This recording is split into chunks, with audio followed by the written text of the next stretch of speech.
Come take a look at my early 20th century bathroom.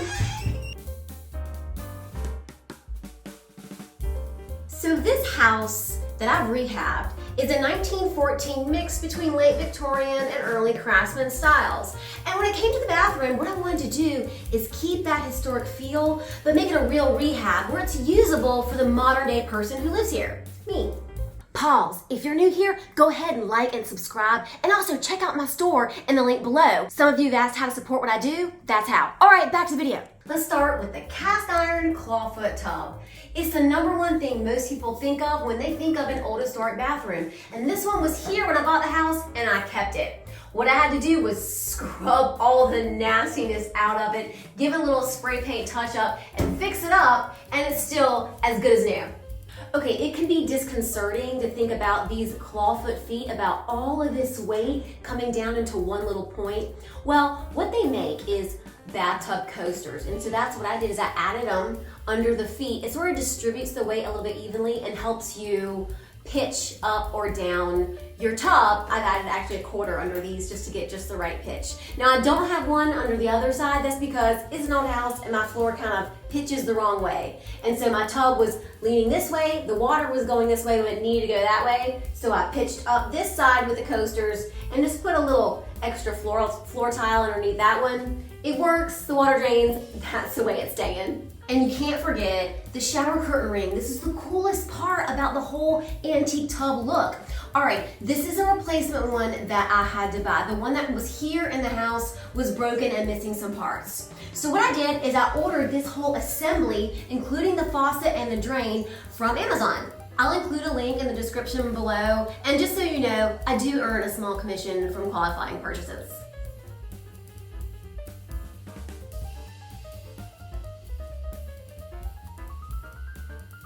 If you want to learn more about clawfoot tubs, I have an awesome video on it right here. One of my favorite things about old bathrooms is the privacy glass. What they would do is use a pressed glass pattern. Most commonly, this one here is called florentine glass. It's like a florally pattern. It's so beautiful. But they would put this in the windows of areas where you wanted some privacy, like bathrooms. So one problem with these old tub sort of configurations is there's no place to put all your shower stuff. I got these little suction cup trays, also on Amazon. I'll put the link down below. And I just suctioned them right to the wall. And these are really, really strong. Like, I'm pretty excited about it. Let's talk about tile. Okay, we're down here, and notice I used penny tile. It's a small format tile. You can do the small hexagon patterns too, but those big 12 by 12s that everybody puts down now, that just screams modern. But also check it out, I did not use white grout. I used a darker, like a mid-gray. You could even go black if you want to, but you definitely want to use darker grout, and that's what they used back in the day. Let's talk about wall tile. Wall tile, not in the shower, yes. You have to go up on your walls with something. I like tile, you can use beadboard, but you gotta go all around the whole room, halfway or a 60-40 split with a tile. That's what they did back in the old days. And when you go down with the drywall, it just looks bad. It just screams modern. So definitely do your wall tiles. Now, what you wanna do is down here below, you have a cove tile molding. So we're not using janky old baseboards, we're using a cove tile or some other tile that was meant to be used as a baseboard. And then at the top of where your tile stops, it's a whole nother story. All right, you want to cap off your tile wall with either a cap tile, or you don't have to do that, you can use wood. Now this bathroom was a more modest bathroom, and it did used to have beadboard, but it was very damaged, and I wanted a more of a cleaner look. So I went with tile. But I also kept the top rail that they had, which was wood. And I just went all the way around it. It creates a nice transition. It gave me a place to screw in my towel bars. And since I knew I wanted to add tile in this shower area just to keep it cleaner from splashes, I went all the way around.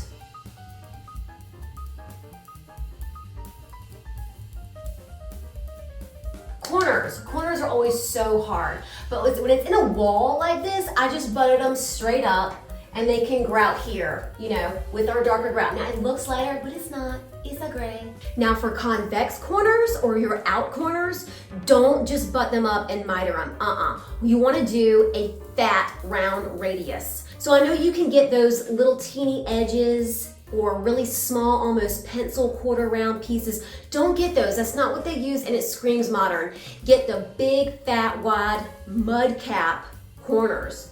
So that's what these are. These are those rounded edges and they're thicker so that it's almost like that old style that was designed to go around mud cap. They used to make a really, really thick layer of mud, and so these pieces were called the mud cap. That's what you want. As you can see, I did it here as well on this pedestal base that I made.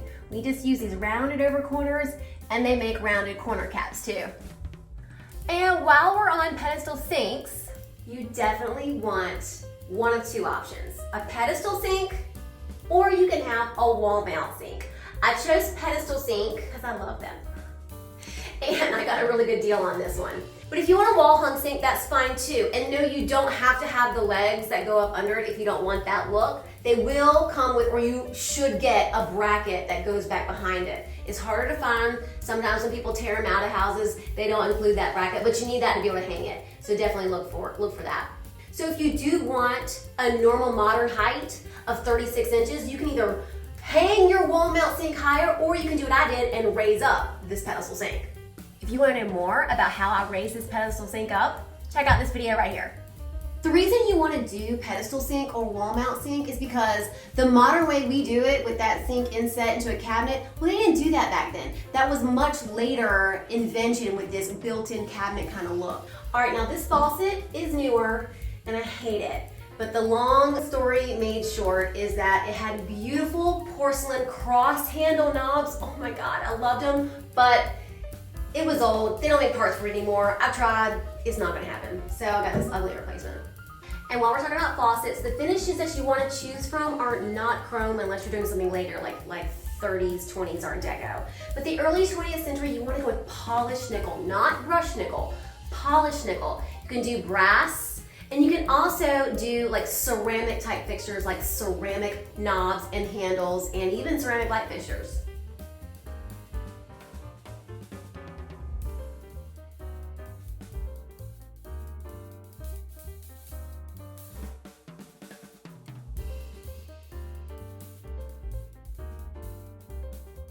You've probably noticed that my plugs are coming through the tile and not the wall. Why is that? Well, you don't want to cut holes in plaster if you don't have to. And since we were putting up this tile, before we did that, I went ahead and told them, hang them low enough so they will be through the tile, we can cut that tile. So that way we don't risk damaging my plaster walls.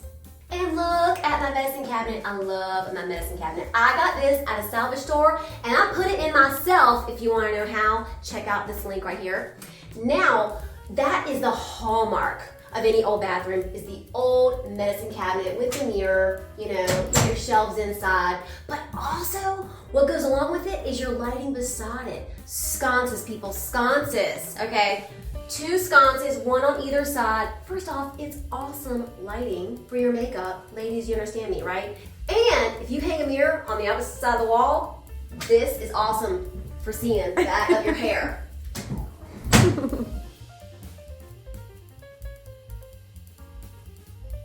After I started living here, I realized I needed more light and more mirrors because, you know, duh.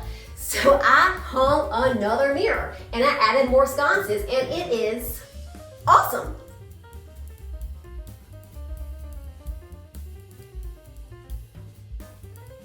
A lot of times in these old houses, they would differentiate the outside of the bathroom door in a specific way so you knew it was the bathroom.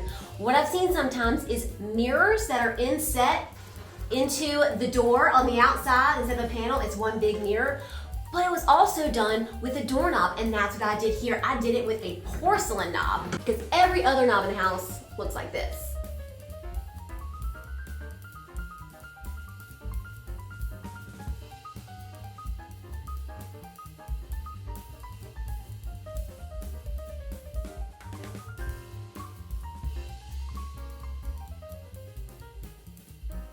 But since we don't have cabinets, where are we going to store stuff? Well, we're going to use furniture in the bathroom. Yes, we are. So I hunted around and found something that fit the dimensions that I needed. And I liked it because it had well, it's all drawers for storage, and it's got a flat top, so I've got workspace surface.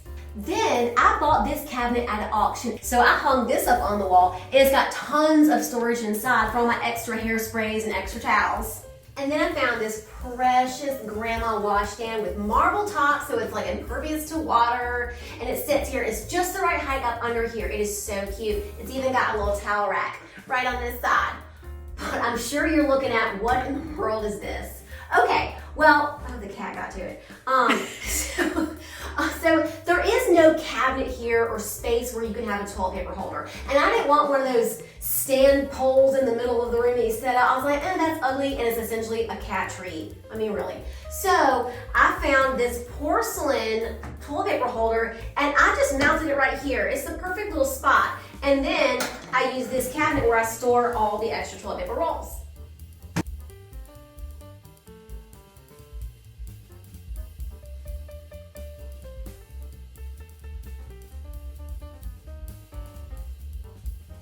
Another thing about your furniture in the bathroom, don't paint it white or turquoise or whatever. You're gonna get a much more authentic look if you leave it that original dark stained color. It looks so great in these old bathrooms. Some of you may be wondering where there's room for a clothes hamper. Well, I usually keep one under here, but y'all don't need to see my dirty clothes, so it's not here. Something else to consider is your whites. Yes, this is an all-white bathroom, which is like the sanitary look. But something to think about is that the whites they used back then were not the same as the stark whites that we have now. Now, this shower curtain here is new and modern. There's nothing historic about it. I just like this style better. But what you notice is when you put it next to this tub, it's two different whites, and this white makes the tub and actually my tiles look kind of dingy. So what I do like to do when choosing towels or other fabrics or things is I choose towels that are actually an off-white or an ivory, and that's what this is. And it doesn't diminish the look of the tile. So that's my early 20th century bathroom. What do you think? Let me know in the comments below. I love it. I'm so excited. Thanks for watching.